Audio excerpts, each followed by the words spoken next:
தந்தை, மகன், தூய ஆவியின் பெயராலே ஆமேன்.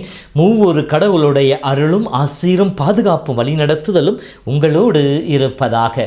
பாஸ்கா காலம் 5வது வாரம் திங்கட்கிழமை. இயேசுவின் அன்பு சகோதர சகோதரிகளே, இந்த ஆசீர்வாதம் இந்த நாளிலே தாய் திருச்சபையானது புனித சியனா கேத்ரின் நினைவு நாளை கொண்டாடுகின்றது. 1347 சியனாவிலே பிறந்தவர் இவர்.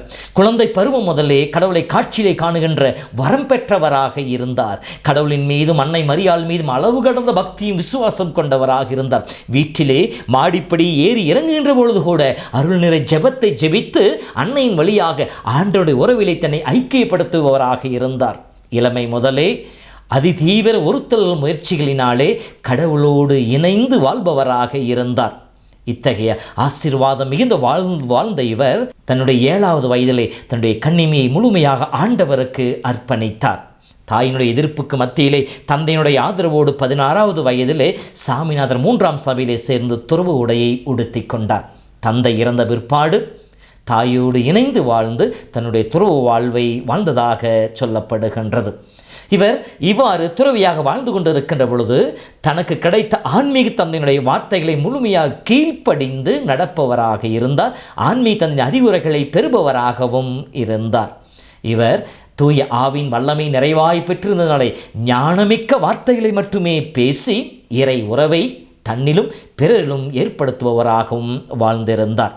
இவர் திருத்தந்தையர்களுக்கு அதிகம் உதவி செய்பவராக பேர் உதவியாளராக இருந்தார். இவர் காலத்திலே வீட்டு சிறையிலே இருந்த 11ஆம் கிரகோரியாரை மீண்டும் ரோமைக்கு அழைத்து வந்தவர். திருத்தந்தை 6ஆம் அர்பனுக்கும் கடிதம் எழுதி புனித பூமியை மீட்டு கொண்டு வர வேண்டும் என்று சொல்லி அதற்கான ஆவணமும் செய்தவராக இருந்தார். தன்னுடைய வாழ்விலே நற்கரணை ஆண்டவர் மீது அளவு கடந்து பக்தி கொண்டவராக இருந்தார். பல ஆண்டுகள் நற்கரணை ஆண்டவரை மட்டுமே உணவாக உட்கொண்டு அவர் கொடுத்த பலனிலே வாழ்ந்தவராக இருக்கின்றார். சமாதான தூதுவராக, சமாதான புறா என்று சொல்லி அழைக்கப்பட்டவராக இருக்கின்றார். திருத்தந்தை இவரை நாடுகளுக்கிடையே மற்றும் அரசாங்கத்திற்கும் திருச்சபைக்கும் இடையே இருக்கின்ற பிளவுகளை அகற்ற தூதுவராக, அமைதியின் தூதுவராக அனுப்ப இவர் இறைத்துணையோடு அனைத்திலும் வெற்றி கண்டவராக இருக்கின்றார். கடவுளுடைய இயேசுனுடைய 5 காயங்களை தன் உடலிலே தாங்குகின்ற பாக்கியம் பெற்றவராகவும் இருக்கின்றார். இத்தகைய ஆசீர் மிகுந்த அருள் மிகுந்த புனிதனுடைய விழாவை கொண்டாடுகின்ற நாளிலே நாமும் அந்த புனிதியைப் போல நற்கரணை ஆண்டவர் மீது அளவு கொண்ட பக்தி கொண்டவராக அவரோடு இணைந்து வாழ்பவர்களாக இருப்போம். சிறு சிறு ஒருத்தல்கள் நோன்பின் வழியாக நம்மை கடவுளோடு என்றும் இணைத்திருக்க முயற்சிப்போம். மேலும் நமக்கு வாய்ப்பு கிடைக்கின்ற போதெல்லாம் சமாதானத்தை ஏற்படுத்துபவர்களாக மத்தேயு 5:9 அமைதி ஏற்படுத்துவோர் பேறு பெற்றோர் எனில் அவர்கள் கடவுளின் பிள்ளைகள் எனப்படுகின்ற வார்த்தை கேட்டது போல கடவுள் பிள்ளைகளாக குடும்பத்திலும் சமுதாயத்திலும் சமாதானத்தின் விதையை விதைப்பவர்களாக இருக்க அருள் வேண்டுவோம். மேலும் ஆன்மீக குருக்களோடு என்றும் இணைந்து வாழ்பவர்களாக, அவர்களுடைய அறிவுரை கேட்பவர்களாக, அவர்களுக்கு கீழ்ப்படிந்து நடப்பவர்களாக இருக்க முயற்சிப்போம். இப்படி அந்த புனிதையைப் போல வாழ்கின்ற பொழுது நாம் எப்படி இருப்போம் என்பதைத்தான் இன்றைய முதல் வாசகம் நமக்கு சொல்லி காட்டுகின்றது. பவுல் எதிர்ப்பை சந்திக்கின்ற பொழுது அங்கே எதிர்த்து போராடவில்லை, மாறாக அங்கே இருந்து விலகிச் சென்று மற்ற இடங்களுக்கும் இயேசுவின் நற்செய்தி அறிவிப்பவராக இருக்கின்றார். லிஸ்திரா, தெருப்பை போன்ற இடங்களுக்கு சென்று இயேசுவை அறிவிக்கின்றார். இப்படி அறிவிக்கின்ற பொழுது அவர்கள் மத்தியில் இருந்த துன்பங்களை துடைப்பவராகவும் இருக்கின்றார். இப்படி இயேசு யோவான் 10:5 பெத்சாய்தா குளக்கரையில் இருந்தவனை உற்று நோக்கி நீண்ட நாட்களாக அவன் துன்பத்தில் இருப்பதை அறிந்திருந்த இயேசு அவனுக்கு சுகம் கொடுத்ததை போல பவுலடியாரும் கூட துன்பத்தில் இருந்த ஒருவனை துடைத்து அவரை உற்று நோக்கி இயேசுவை போல அதிகாரத்தோடு கட்டளையிட்டு அவருக்கு சுகம் கொடுப்பதாக இருக்கின்றது. இப்படி சுகம் கொடுத்த பிற்பாடு மக்கள் இவர்களை பார்த்து என்ன சொல்கின்றார்கள்? தெய்வங்கள் மனித உறவிலே நம்மை தேடி வந்திருக்கிறேன் என்று சொல்லி. இயேசு நைநகர பெண்ணினுடைய மகனை உயிர்ப்பித்து எழுப்பிய பொழுது மக்கள் என்ன சொன்னார்கள்? இதோ கடவுள் தம் மக்களை தேடி வந்திருக்கு என்று சொல்லி.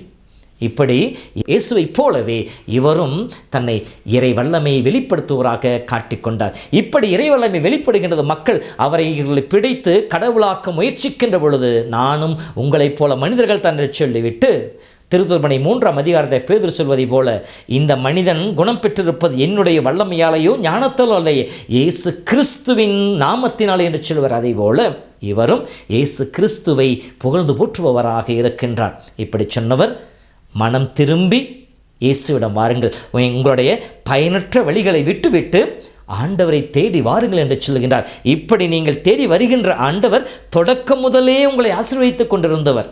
அவர் எப்படிப்பட்டவர் என்றால், நன்மைகளை செய்யக்கூடியவர், வானின்று மழை உங்களுக்கு கொடுக்கக்கூடியவர், வளமான பருவ காலங்களை உங்களுக்கு தரக்கூடியவர், நிறைவாக உங்களுக்கு உணவளிக்கக்கூடியவர், மேலும் உள்ளத்திற்கு மகிழ்ச்சியை ஏற்படுத்தக்கூடியவர் என்று சொல்கிறார். இத்தகைய ஆசீர் மிகுந்த இயேசுவை ஏற்றுக்கொண்டு நம்பி அவரை தேடி வாருங்கள் என்று சொல்லி அழைப்பு விடுக்கின்றார்.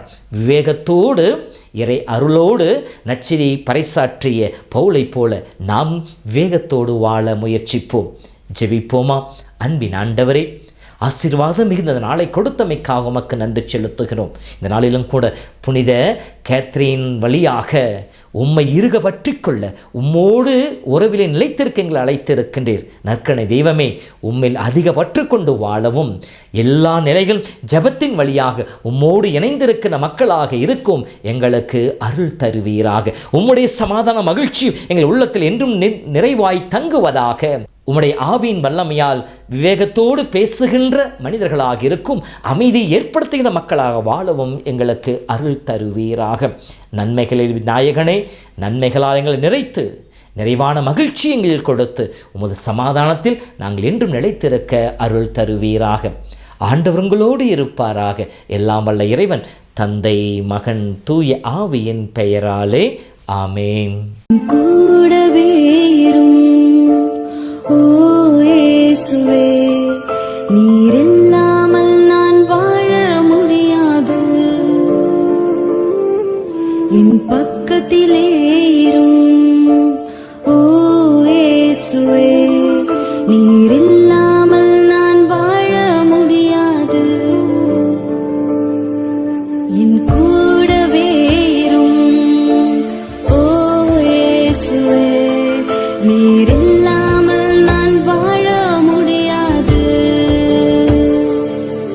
in